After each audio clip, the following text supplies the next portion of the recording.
New reaction from some conservative lawmakers who are backing away from racist remarks made by Cliven Bundy, the Nevada rancher who's refused to pay the government more than $1 million in grazing fees for using federal land. Bundy's cause has previously drawn support from Senators Rand Paul and Dean Heller, who called him, quote, a patriot. But in today's New York Times, Bundy is quoted discussing African Americans and he once saw in a Las Vegas housing project, saying, quote, they were basically on government subsidy. So now what do? They abort their young children. They put their young men in jail because they've never learned how to pick cotton.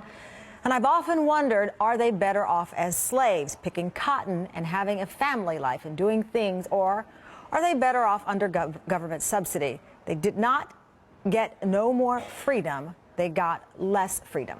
Bundy's remarks came during one of his daily news conferences, which he has been holding since the beginning of this tense standoff with the federal government. Well, today, Senator Rand Paul told NBC, quote, Bundy's remarks on race are offensive, and I wholeheartedly disagree with him. And a spokesperson for Senator Dean Heller told the Times that, quote, completely he disagrees with Mr. Bundy's appalling and racist statements and condemns them in the most strenuous way. Joining me live now, NBC News political reporter Casey Hunt.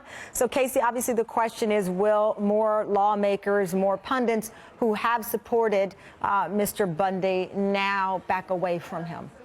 It's pretty clear that they don't have very much of a choice, and that was the risk for these politicians in the beginning who were sort of supporting Cliven Bundy. I mean, he had become sort of this cause, especially on the right. When I was in New Hampshire for the Americans for Prosperity Forum earlier this month, Mike Huckabee, former governor of Arkansas, mentioned him, and it was an applause line.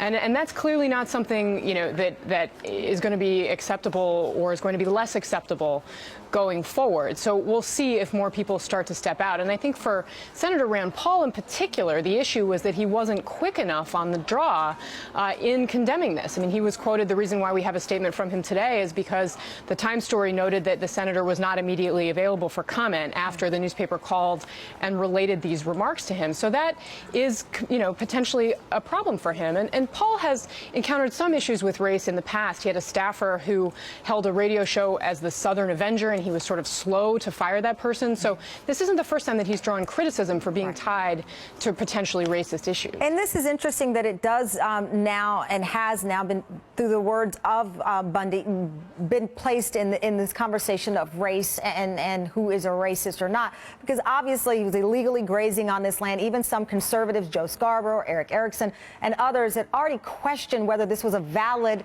case for conservatives to get behind, because this man was illegally allowing his animals to graze on federal land, saying that it belonged to everyone. I think Joe said, isn't that socialism this morning, which is the anti-belief of any conservative. But, you know, this issue of race with this in Slate, Jamel Bowie wrote, quote, I can't help but wonder how conservatives would react if these were black farmers or black anyone. Defending their land against federal officials, as someone who closely follows the regular incidents of lethal police violence against blacks and Latinos, I also wonder whether law enforcement would be as tepid against a group of armed African Americans. So now you have, you know, that dynamic being discussed, but I think on a more solid ground are the words of Bundy, words that he's not apologizing, and quite honestly, how do you apologize for something like this? But now it falls on these lawmakers who saw him as a patriot just last week.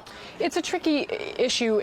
The history of, you know, the federal lands in Nevada, you know, their argument is that his family has been there for generations before the Bureau of Land Management ever existed, and now that bureau is charging him grazing fees. I mean, there certainly is an element in the party and among conservatives who've really seized on this as an example of government overreach. But as you noted, I mean, the law is pretty clear. And some critics, even on the right, Republican critics, have said that this amounts to anarchy. It doesn't amount to sort of a conservative revolt against a government that's overreached. Yeah. Well, we'll see what Ted Cruz, Mike Huckabee, and others who've supported Mr. Bundy, what they say now regarding these comments. Thank you very much, Casey. Greatly appreciate the update. Thanks, Tim.